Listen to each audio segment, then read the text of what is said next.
大家好，我係 H， 喺國際金融機構工作超過20年。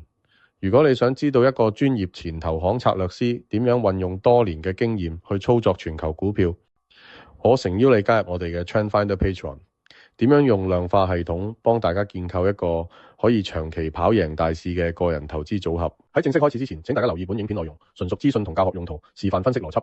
本人並非證監會持牌人，不構成任何投資邀請或建議。投資涉及風險，請自行尋求獨立專業意見。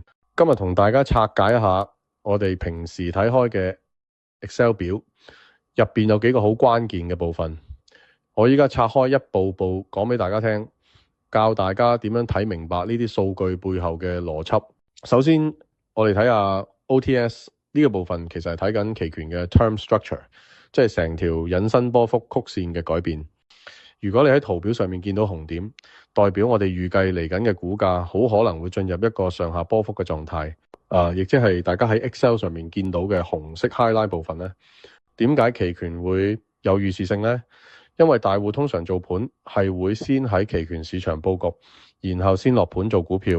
無論佢哋對前景有冇信心，都會用真金白銀落注。冇信心嘅買 put， 有信心嘅買 call。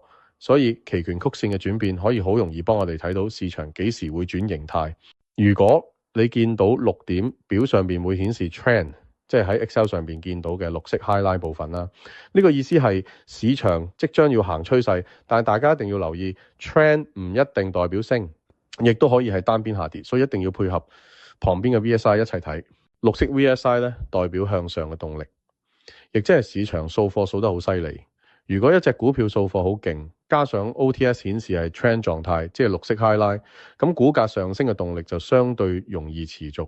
大家睇個 Excel 表嘅時候，可以撳右邊嗰個倒轉三角符號嚟 short trend 或者 range， 咁睇嘅時候就會更加清晰。相反，紅色 VSI 代表動力向下，亦即係市場走貨，大戶離場。再嚟解釋下咩係 stay on 啦。stay on 嘅意思係嗰隻股票出現咗一個轉顏色嘅信號。例如睇翻 SP 入邊咧，呢隻 ADSK 佢7月中嘅時候由紅色轉咗做綠色。雖然 ADSK 轉咗綠色，但係 VSI 得48。要留意佢嘅整體 PQR 分數其實好低，得14分。雖然佢嘅 CRL stay 係 up， 代表仲未正式進入一個完整嘅 cycle。講到 CRL， 大家喺我哋嘅圖表上面會見到兩條線，一條係紅線，一條係黃線。呢兩條係 Polynomial Regression Lines， 中文叫多項式回歸線。呢兩條線最重要係睇佢哋嘅傾斜度，因為 Polynomial 係用嚟計算泡沫線，同樣有指標同預示功能。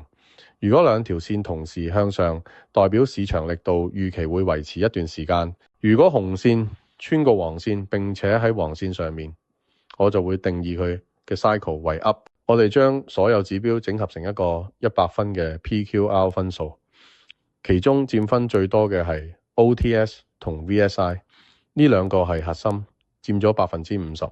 其他分數係由 CRL、Cycle、Phase 1、2、3同埋兩條回歸線嘅傾斜度同加速度佔有。當各項指標 OTS、VSI、CRL 全部呈現理想狀態嘅時候，整體數據表現先會好。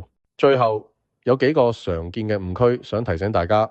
第一，綠點唔等於一定升，綠點代表 trend， 但可以係下跌浪。如果 VSI 出現長長嘅紅色，就要小心有持續嘅沽壓。